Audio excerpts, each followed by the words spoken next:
დავით აღმაშენებლის ქუჩაზე ეგრეთ წოდებული ხოფის ბაზრობის წინ სარეაბილიტაციო სამუშაოები ავტომობილების სავალ ნაწილზე მიმდინარეობს, რის გამოც ტრანსპორტით გადაადგილება ჭირს. მგზავრები არსებულ სიტუაციას აპროტესტებენ და ქალაქის მესვეურებისაგან ამ პრობლემაზე რეაგირებას ითხოვენ. მოქალაქეთა თქმით, სასოფში დიდი დრო ეკარგებათ. გაჩერებული ტრაქტორი კიდაკით იგი არის ყველაფერი, გადაკეტილი. დანგრეულია გზა, იგი რომელიც გააკეთეს იგი ქვევით. იგი უკვე ასფალტი ამოცვივიდა ზევით.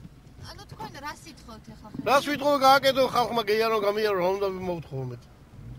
ერთი საათი გინდა რომ ხოფის ბოლოში ჩახვიდე. სარემონტო სამუშაოების დროს არ ხდება არც საპატრულო მიერ, არც სამშენებლო კომპანიების მიერ, არც მუნიციპალიტეტის მიერ საგზაო ნიშნების დროული დაყენება და მოძრაობის კონტროლი.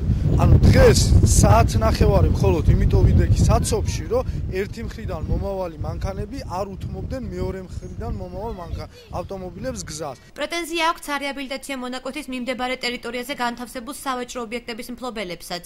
ისინი ამბობენ, რომ გართულებული გადაადგილების შედეგად მაღაზიებთან მისვლა ჭირს, რის გამოც ფინანსურ ზარალს განიცდიან. პრობლემა იქნება ერთი მდინარე ჩადის აქ პირდაპირ და ვერ გადმოვდივარ ჩვენ როცა წვიმაა მაშინ. აბა არ გვეშლება კლიენტი რომ არ მოვა, მუშაობა არ იშლება, ხელი და ფული გადასახდელია და კაციშვილი არ წუხს იმაზე?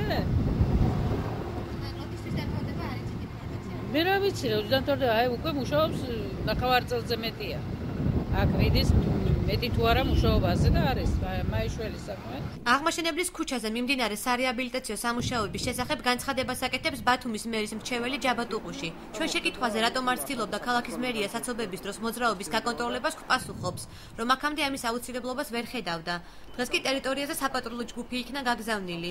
იგი აცხადებს, რომ ტერიტორიაზე წყლის მილები გახყავთ, რაც მალე დასრულდება და რამდენიმე კვირაში მოძრაობა აღდგება. აღმაშენებლის და ხახულის ქუჩებზე უკვე ფაქტურად მილების ჩადება და დასრულებულია, კატესტილი აღნიშნული მონაკვეთი გამორეცხილია და დღესდღეობით მიმდინარეობს საფუძვლის მომზადება გზის აღდგენისათვის, გზის ასფალტის საფარის აღდგენისათვის.